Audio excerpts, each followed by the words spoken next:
በዋናው ማዕከል የሚመጣው ግንኙነት ሙሉ በሙሉ ከተቋረጠ ውጊያውን ቀጥሉ። ይህ የኢራን ወታደራዊ መሪዎች የደነገጉት ምስጢራዊ መመሪያ ነው።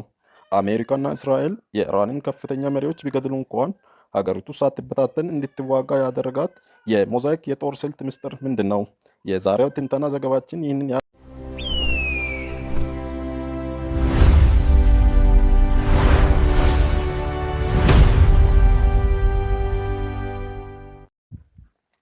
እንደ አውሮፓውያን አቆጣጠር በ2003 አሜሪካና አጋሮቿ ኢራቅን በወረሩ በ11 ቀናት ውስጥ የሳዳም ሁሴን አገዛዝ ሙሉ በሙሉ ፈራረሰ።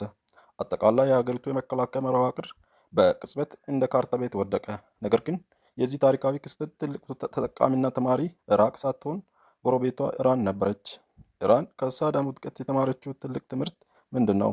አሜሪካና እስራኤል የቴህራንን ከፍተኛ መሪዎች ቢገድሉ እንኳን ሀገሪቱ ሳትበታተን ውጊያውን እንድትቀጥል ያደረገው የሞዛይክ የጦር ስልት እንዴት ይሰራል? ዛሬ በትንተናና ዘገባችን የወታደራዊ ሳይንስ ምስጢርና የፖለቲካ ትንተናውን ይዘንላችሁ ቀርበናል።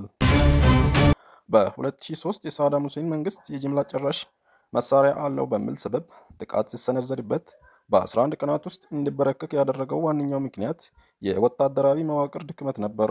የሳዳም ሰራዊት ተማካሊ የእዝና የቁጥጥር ስርዓት ወይም ሴንትራላይዝድ ኮማንድ ሲስተም ይከተል ነበር። ይህ ማለት ማንኛውም አይነት ወታደራዊ ትዕዛዝ የሚወርደው ከአንድ ማዕከል ማለትም ከሳዳም ሁሴን እና ከቅርብ አዛዦቹ ብቻ ነበር። አሜሪካን አጋሮቿ የጦርነቱን አንገት ወይም ዋና ማዕከል ሲመቱት የታችኛው ሰራዊት የሚያዘው አጣ። አጠቃላይ መዋቅሩም በቅጽበት ተንሸራፎ ወደቀ። የኢራቅን በፍጥነት መበታተን በጥብቅ የተከታተሉት የኢራን እስላማዊ አብዮታዊ ዘብ ከፍተኛ መሪዎች ትልቅ ስጋት ውስጥ ገቡ። የቴህራንን ስትራቴጂስት ቀጣዩ ጥቃት በእኛ ላይ ቢሰነዘር ዕጣ ፈንታችን እንደ ኢራቅ ሊሆን ነው የሚል ወሳኝ ጥያቄ አስነሱ። በዚህ መሰረት እንደ አውሮፓውያን አቆጣጠር በ2005 በሜጀር ጀነራል ሞሐመድ አልጃፈር መሪነት አዲስ ወታደራዊ ዶክትሪን ተቀየሰ። ይህ ስልት የሞዛይክ የጦር ስልት በመባል ይታወቃል። የሞዛይክ ስልትና ዋናው ዓላማ ቴህራን ብትመታ እንኳን ሀገሪቱ አውቶማቲክ በሆነ መንገድ መዋጋቷን እንድትቀጥል ማድረግ ነው። ይህ ስልት በሶስት አምዶች ላይ የተገነባ ነው።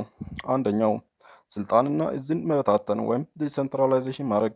ኢራን አገሪቱን በ31 ክፍለ ሀገራት ከፈለች። ለእያንዳንዱ ክፍለ ሀገር ሙሉ በሙሉ ራሱን የቻለ ወታደራዊ የመረጃና የመከላከያ መዋቅር ዘረጋች። ሁለተኛው ራስን ችሎ የመልስ ጥቃት የመክፈት ብቃት። የቴህራን ማዕከላዊ እዝ ቢደመሰስ ወይም የመገናኛ መስመሮች ቢቋረጥ እንኳን እያንዳንዱ ክፍለ ሀገራት የራሱ የጦር መሳሪያ ክምችት ስላለው ያለ ማዕከላዊ ትዕዛዝ ወዲያውኑ ውጊያ የመክፈት መብት ተሰጥቶታል። ሶስተኛው ምልክት ከተቋረጠ ውጊያው ይቀጥላል የሚል ትዕዛዝ። ከቴህራን የሚወጣው ግንኙነት ሙሉ በሙሉ ከተቋረጠ ይህ እንደ ውጊያው ቀጥሎ የሚል አውቶማቲክ ትዕዛዝ ሆኖ ያገለግላል።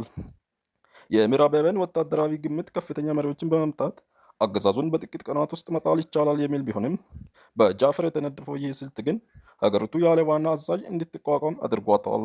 ይህ ስልት አንድን ሀገር በጦርነት ለማሸነፍ ዋና መሪዎቿን መደምሰስ ብቻ በቂ አለመሆኑንና መዋቅሩ ራሱን ችሎ እንዲቀጥል ተደርጎ የተሰራ መሆኑን የሚያሳይ ትልቅ የታሪክና የወታደራዊ ሳይንስ ትምህርት ነው። የዛሬው ትንተና ዘገባችን ይህንን ይመስል ነበር። ለመሆኑ እንደዚህ ያሉ የመከላከያ ስልቶች በዘመናዊ የቴክኖሎጂ ጦርነት ውስጥ ምን ያህል ዘላቂነት ይኖራቸዋል ብለው ያስባሉ? አስተያየታችሁን ከታች በኮሜንት ያካፍሉ። ቪዲዮን ከወደዳችሁ ላይክ እና ሼር ማድረጋችሁን አትስሩ። ተመሳሳይ ጥልቅ ወታደራዊና የጂኦ ፖለቲካ ትንተናዎችን እንዲደርሳችሁ ቻናላችን ሰብስክራይብ በማድረግ የደወል ምልክቱን ይጫኑ። ስለተከታተላችሁን እናመሰግናለን።